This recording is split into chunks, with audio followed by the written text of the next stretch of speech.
Hello বন্ধুরা, welcome to my channel নমিতার রান্নাঘর। আজ আমি তোমাদের একটা মহারাষ্ট্রিয়ান ট্র্যাডিশনাল রেসিপি শেয়ার করছি, সেটা হলো পুরানপোলি। পুরানপোলি বানানোর জন্য আমি নিয়েছি ছোলার ডাল, নিয়েছি খেজুর গুড়, নিয়েছি চিনি, আটা, ময়দা, এলাচ পাউডার, ঘি, হলুদ আর নুন। আমি প্রথমে 2 কাপ ছোলার ডালকে ভালো করে জলে ধুয়ে 3 ঘন্টা ভিজিয়ে রেখেছিলাম। এবার আমি এই ডালটা প্রেসারে সিটি দেব। এর মধ্যে আমি 3.5 কাপের মতো জল দিচ্ছি অল্প একটু নুন দিয়ে এবারে দিয়ে নিলাম অল্প একটু। এবারে আমি সিটিটা লাগিয়ে দিচ্ছি, 3টে সিটি দেবো। এবার আমি রেডি করে নিই ময়দাটা। আমি দিচ্ছি 1 কাপ আটা, নিচ্ছি 1 কাপ ময়দা,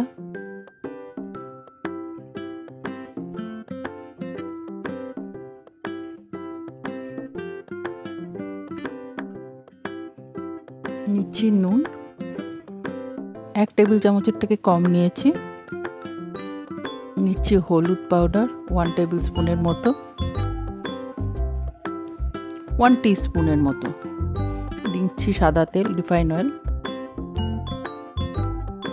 এবার ভালো করে মিক্স করে নিচ্ছি। এবার অল্প অল্প করে জল দিয়ে আমি এটাকে মেখে নেব ময়দাটাকে। একদম রুটি যে মাখার যেরকম করি, রুটি মাখার জন্য যেরকম আটা মাখি সেইভাবে হয়ে গেছে আমার মাখা, না বেশি শক্ত না বেশি নরম। এবারে এর মধ্যে একটু রিফাইন অয়েল মিক্স করে নিচ্ছি।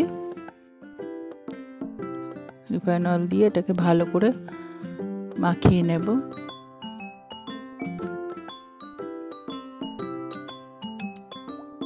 তাহলে কি হবে, সফট হবে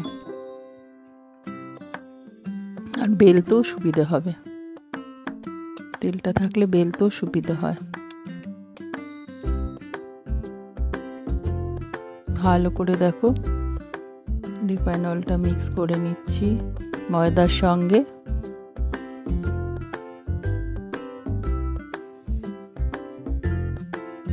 হয়ে গেছে। এবার এটা আমি 1 ঘন্টা ঢাকা দিয়ে রেখে দেব। ওদিকে আমার ডালটা বয়েল হয়ে গেছে। ডালটা আমি জল ঝরিয়ে নিয়েছি, ভালো করে পুরো জলটা ছেঁকে নিয়েছি। দেখো ডালটা খুব সুন্দর সেদ্ধ হয়ে গেছে। দেখো জলটা কিন্তু ভালো করে ঝরিয়ে নিয়েছি আমি। এবার এটা মিক্সিং বোলের মধ্যে দিচ্ছি।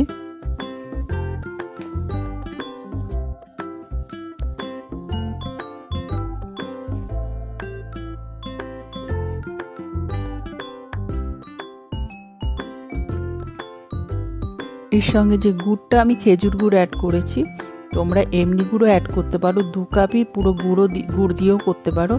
আমি 1 কাপ খেজুর গুড় আর 1 কাপ চিনি ইউজ করেছি। গুড়টা দিয়ে দিলাম।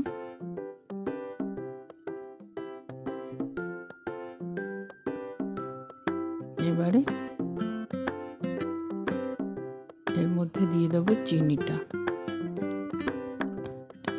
এবার মিক্সিং জারটা মানে পেস্ট করে নেবো মিক্সিতে। তাহলে কি হবে, চিনি গুড় সব একসাথে মিক্স হয়ে যাবে। দেখো পেস্টটা রেডি হয়ে গেছে। এবার কড়াইয়ে একটু ঘি দেব।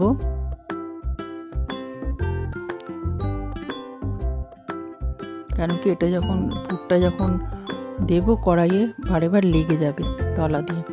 একটু ঘি দিয়ে নিলাম।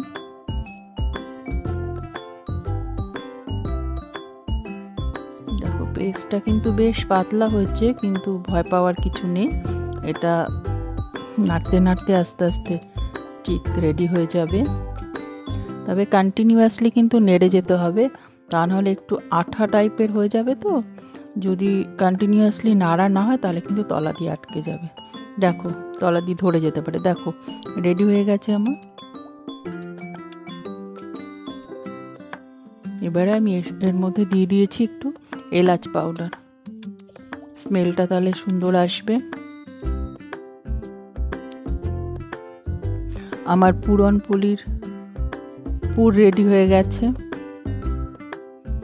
এবার এটা আমি নামাবো, নামিয়ে ঠান্ডা করে নেব।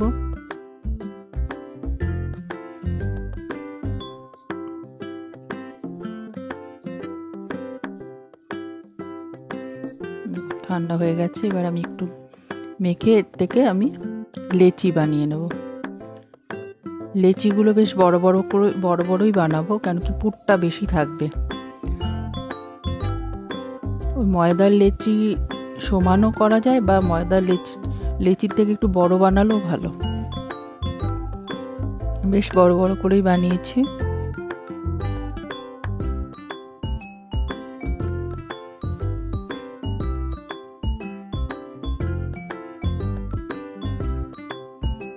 এবার দেখো ময়দাটা রেডি হয়ে গেছে।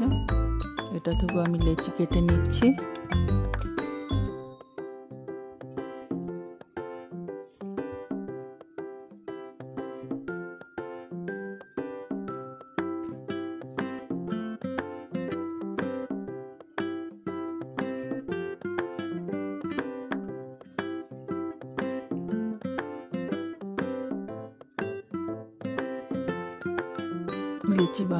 লেচি রেডি হয়ে গেছে আমার।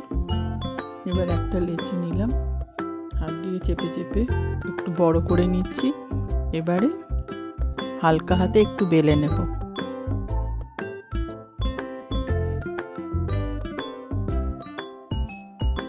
এবার একটা করে বলের মধ্যে দেব, চেপে চেপে নেব। এবারে এইভাবে সাইড থেকে সব টেনে মাঝখানে নিয়ে এসে মুখটা বন্ধ করে দেব। মুখটা ভালো করে বন্ধ করে দেব, যাতে বেলার সময় আর পুরটা বাইরে বেরিয়ে না আসে। ভালো করে মুখটা বন্ধ করে দিচ্ছি। এবারে হাতে একটু চেপে চেপে নিচ্ছি। আমি বেলার সময় আটা ইউজ করব না, তেল দেওয়া ছিল, মাখার পর ওই তেল দিয়ে বেলা হয়ে যাবে। একদম হালকা হাতে বেলবো, চেপে বেলবো না, যাতে ফেটে না যায়। একদম আলতো হাতে বেলবো। দেখো আমি ঘুরিয়ে ঘুরিয়ে বেলে নিচ্ছি।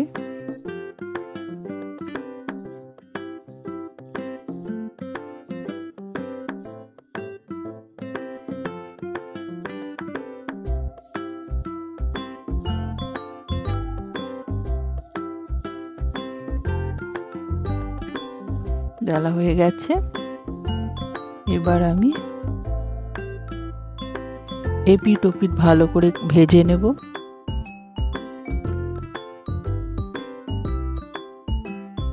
চেপে চেপে এপিঠ ওপিঠ ভালো করে ভেজে নেব।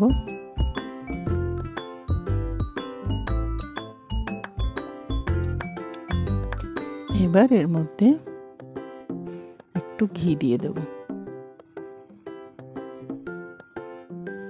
আমি একটু ঘিটা কমই ইউজ করেছি, তোমরা আরো বেশি ঘি দিয়েও ভাজতে পারো। দেখো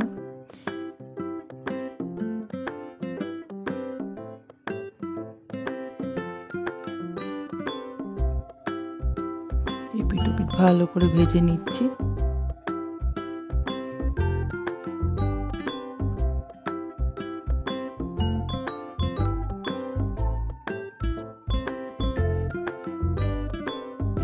ভাজা হয়ে গেছে। এইভাবে আমি এক এক করে সব পুরনপোলিগুলো মেলে ভেজে নিয়েছিলাম। এরকম হয়েছে লুকটা। খেতেও খুব টেস্টি হয়েছিল বন্ধুরা।